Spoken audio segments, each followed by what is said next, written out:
Well, good morning, Brickheads. Happy Wednesday to you. Hope your September has started off well. Been kind of a crazy one for me, but that's all good. Let's get into it. It is a wild card Wednesday, and specifically a set review Wednesday. So I do, before I get into the set itself, I always like to just say thank you. You know, no matter how you're getting this episode, whether it's on your favorite podcast platform or you're a visual person and you like checking out the YouTube page, no matter how you get this set review today, I just really appreciate it. So anyway, should we get into it? It is a wild card Wednesday. It is a set review Wednesday. And I was thinking to myself, we got lots of big sets coming out the end of 2026. Why not go back and revisit a big set from last year that I absolutely love. And I absolutely love the theme, the story, the books, the movies, and there's just nothing not to love about it, right? And that is Lord of the Rings. And specifically today, I am going to be talking your ear off about Barad Dur, you know, the Black Tower. It's such a large and imposing set for sure. You know, those people back in the day who may have missed out like on Isengard, pointing at myself, this kind of helps make up for it, right? And so today it's all about Barad Dur.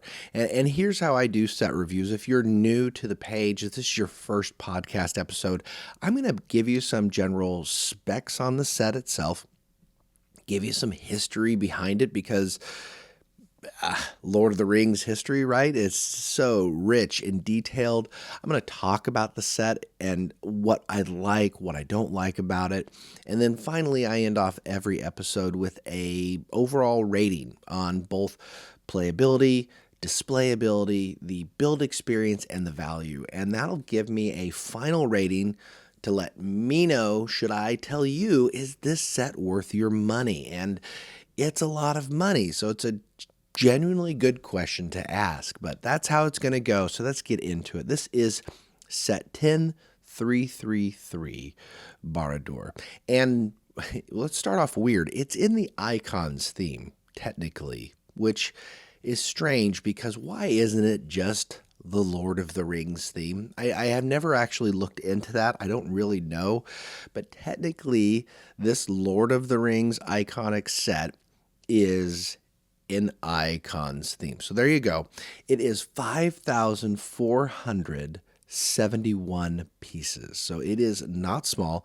$460. So it is expensive, but I will tell you this, price per piece is only 8.4 cents per piece. So as far as that goes, it is an excellent value for sure. And I do always say this, that yes, the weight of the plastic is a better metric and whatnot, but price per piece is just easier. And when we're going by that metric, it's a steal of a set in terms of total piece count for what you're paying.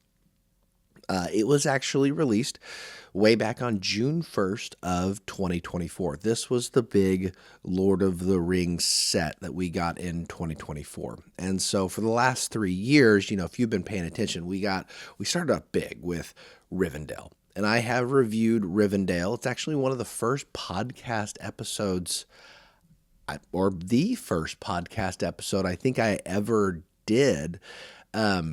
So if you're interested in seeing how the podcast started out, you should go check out my review on Rivendell. I'll leave a link in the description. But here we are, 110 or so episodes later, and now it's time to talk about Barad Dur, about a year later, which I think is just about right. If you want this set, it's still out on shelves. It doesn't retire. I want to say it's probably like going to be end of 2026. If one has to guess, we will see.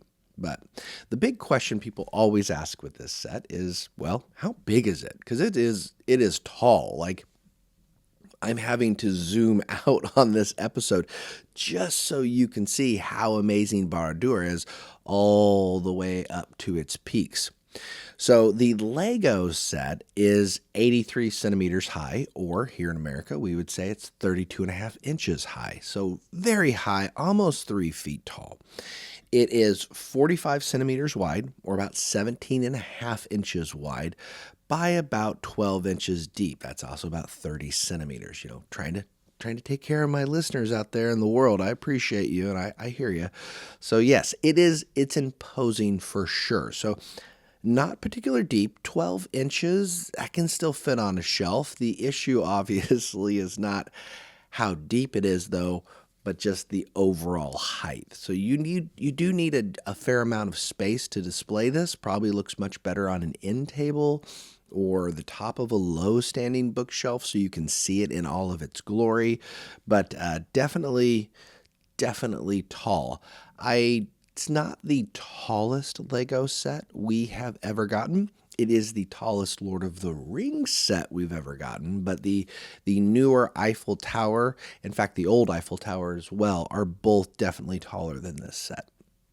One thing to love about it, for sure, it comes with 10 minifigs. And, if you include the skeleton, technically, asterisk, it's 11 minifigs. But let's get into those. It has Sauron, the mouth of Sauron. It's got Gothmog, which, who doesn't love Gothmog? He's the big, ugly, orc-looking dude. There are 4 separate orcs, and then you have Frodo, Sam, and Gollum. Some of the special accessories I will tell you, which is nice. You've got the One Ring, obviously.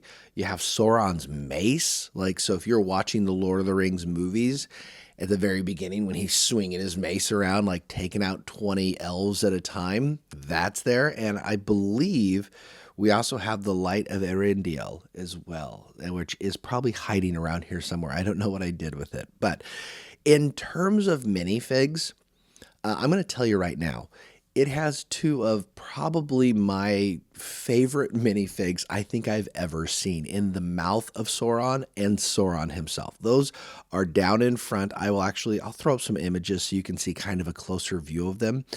But man, they're just so good. And they're locked.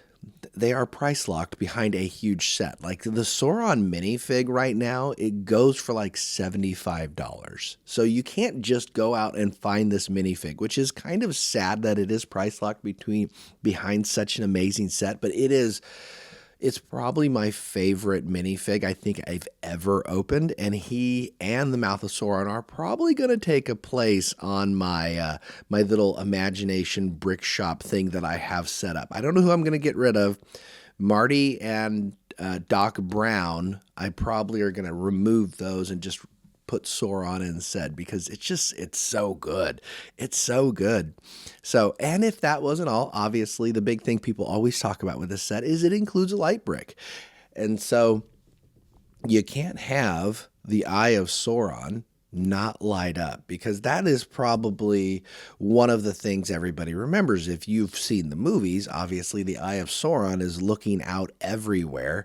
And so they include a light brick. It can light up, and that eye can move around and adjust a little bit looking for that one ring. So those are the specs of the set. But can we just talk Lord of the Rings real quick, guys? Because this is such a good, not only set, but representation of just the greatest fantasy novels of all time. There, I said it. Yes, there are more modern classics. You might have some Brandon Sanderson fans out there, or you weirdos who love The Wheel of Time. I couldn't get past book 5, guys. Robert Jordan, so much detail. It was hard.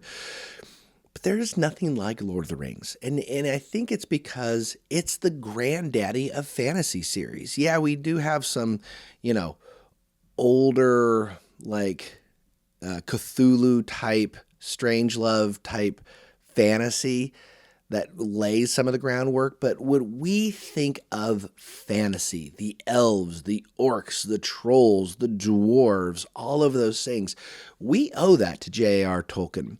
And I love Lord of the Rings, y'all. In fact, you can't see it very well, but my wedding ring's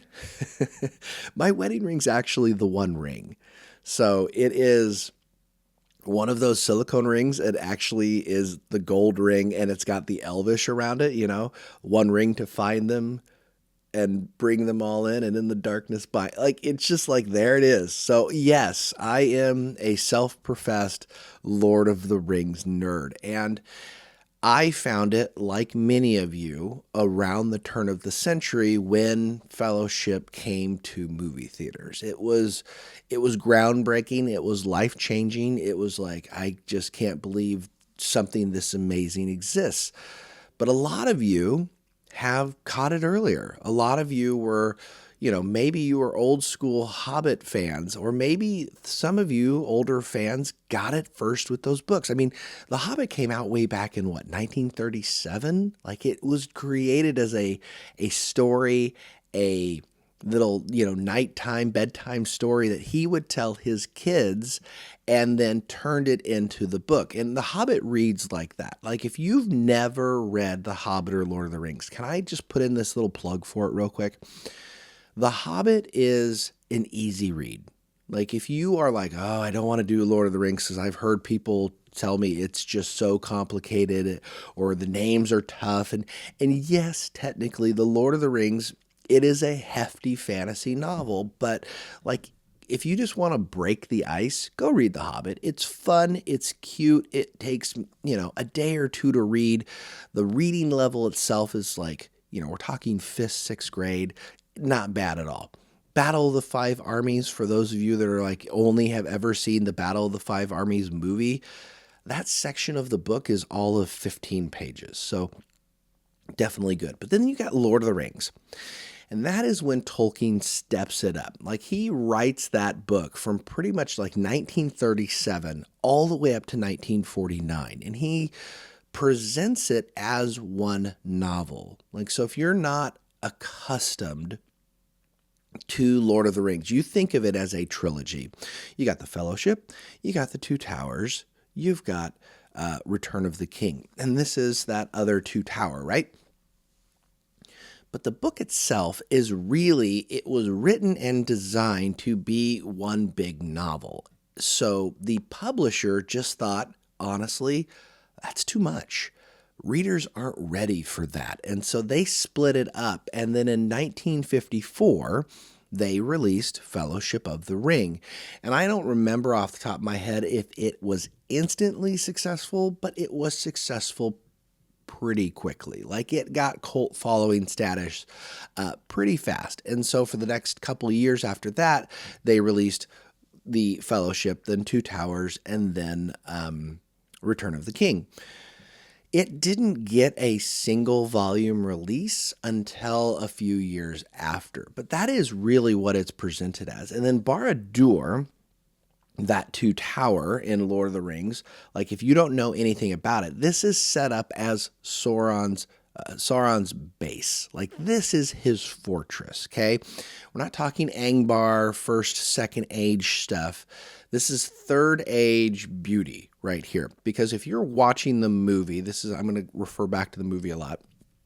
When you see that initial prologue, where they have the last alliance of men and elves and they are fighting Sauron at the end of the Second Age, that is not this, because they raise Barad Dur to the ground and break it down. The problem is, like, the foundations were created with the One Ring, so the foundations could not be destroyed, that kind of thing. And so it is rebuilt then in the Third Age. So what we see here is a representation of Barad Dur in the Third Age of the world of Lord of the Rings.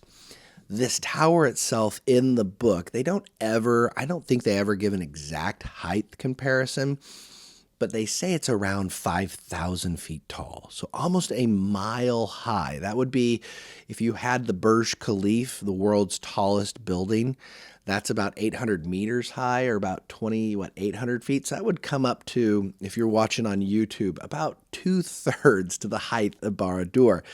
It's really tall. I'm going to put up a little infographic for you. You can take a look at it. It's really just kind of cool. You see how big this tower is, comparatively speaking. So yeah, they said it's almost a mile tall, quite large for sure. And then because of that Third Age, Tolkien does what a genius writer would do, and he makes Sauron the faceless enemy all we get is an Eye of Sauron. So if you don't know anything about it, you're just like, well, what is this? What does that even represent? Because Sauron is defeated in the Second Age, but his essence is not, because he has so much of it within that one ring. And so all we get is the Eye of Sauron. It makes for it's an embodiment of evil, right? And so I just think is really cool, and something that I think is fun to talk about. Like, I could literally talk to you for so long about Lord of the Rings. We could talk about the First Age. We can talk about the lamps. We can talk about the two trees, and Goliath taking out the two trees. You want to get into Melkor? Like, a lot of people go, oh, Sauron's the bad guy. Well, actually, Melkor's the really bad guy. He's the embodiment of chaos, and Sauron's just a Maiar. Like, the level of nerdism, it gets me so excited to talk about, but I know you tuned in for Lego. So let's get back to the set itself. Pros of the set. Obviously, the minifigs are spot on. The light brick is a beautiful little touch. The actual building itself is such an imposing structure, and it makes for a really gorgeous final display piece. I will tell you, though, if there is a negative, probably the biggest negative is that there's a lot of black. And that's not to say that the designer didn't do a good job. I think the designers were very true to what this should be. I don't think they should have changed one single brick. But when you talk about build experience and when you talk about diversity in the build, if 4,000 of those 5,400 pieces are all black, it makes for a bit of a monotonous build. And I'm not going to lie, there were many times building this where I was like, ooh, this is a bit tedious, because it's essentially a black tower with a lot of rock greebling across the front. And the base itself is a lot of rock greebling as well. Now, there are interior rooms. I'm just going to post pictures of the interior rooms because I am not brave enough to turn this around for you right now. But there are interior rooms, both dungeons, all the way up to basically a dining room for the orcs, if you will.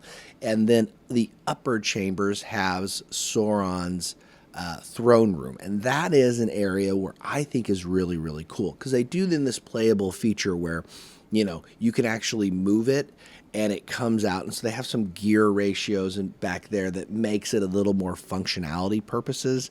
And just the play features definitely go up with that. So from the front, 100% display. But in the back, believe it or not, there are some decent play features. So more than I think people really give this set credit for. I will tell you, though, obviously, being a $460 set with Lord of the Rings, it is geared towards the 18-plus group. I don't think this is something that your 8-year-old is going to really enjoy building unless they are hardcore Lego. They're going to get bored. I really do. I really think, let me give you a comparison. When we talk about Rivendell, the Rivendell Lego set is arguably, and it's a rough comparison because Rivendell is arguably one of the best, if not the best, Lego set ever created, in my opinion. It is up there, y'all. It is a gorgeous set. It is a really diverse, really fun build. It keeps you interested throughout the entire build for something that's 6,000 pieces, and that's really hard to do. And so for Lego to basically release Rivendell, the best set ever, right?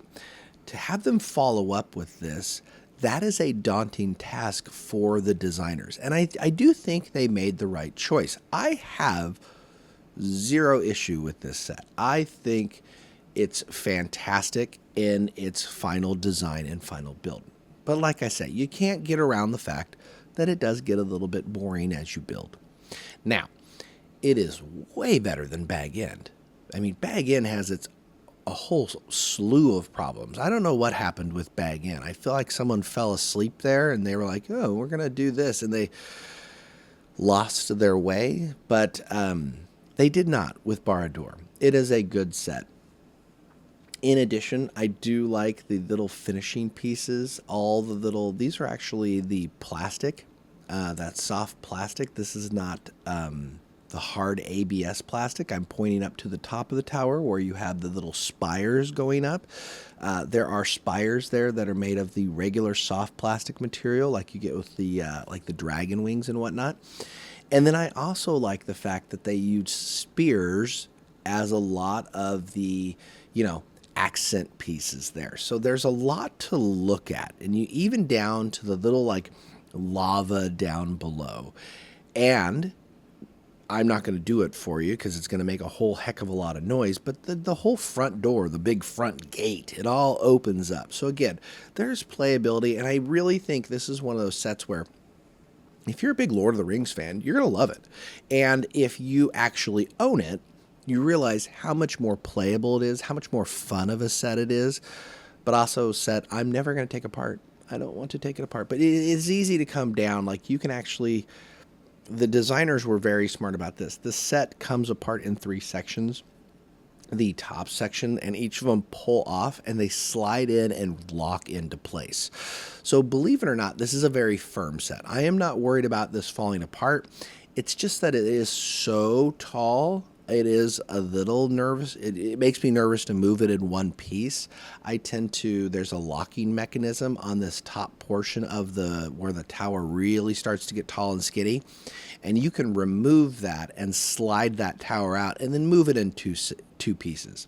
The whole middle section is separated too. It also slides in. So from a design standpoint, very good, very spot on. It's just really well done in that regard. So overall, just nice. Okay, but hey, before we end, like I say, I always like to just give you a rating. Like, I think it's nice, but what does nice mean? Well, I'm going to rate it on playability first. Playability, I'm going to give it a 7.